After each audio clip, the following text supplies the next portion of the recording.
If you're interested in laptops, watch this video till the end. CES 2026 took us beyond simple spec bombs with about 20 laptops that redefine what a portable PC can be. From rollable displays to motorized hinges, it has just been wild. But here are some that really piqued my interest. Walk with me. If you think Samsung phones are cool, this is even way cooler.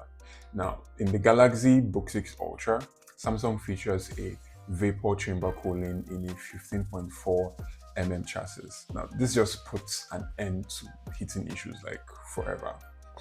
On the other side of things, Acer just fixed two everyday laptop problems.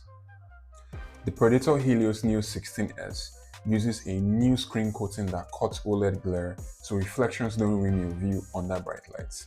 And the Swift 16 AI adds a huge haptic control pad, basically a smart touch surface that lets you control apps, shortcuts, and tools faster without extra clicks.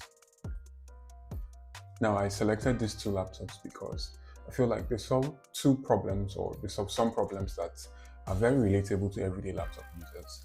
Solving the problem of overheating and the glare from your screen, and also making it a whole lot easier to use. So let me know in the comments which of these upgrades was more necessary or more useful to you, and I'll see you in the next video. Bye for now.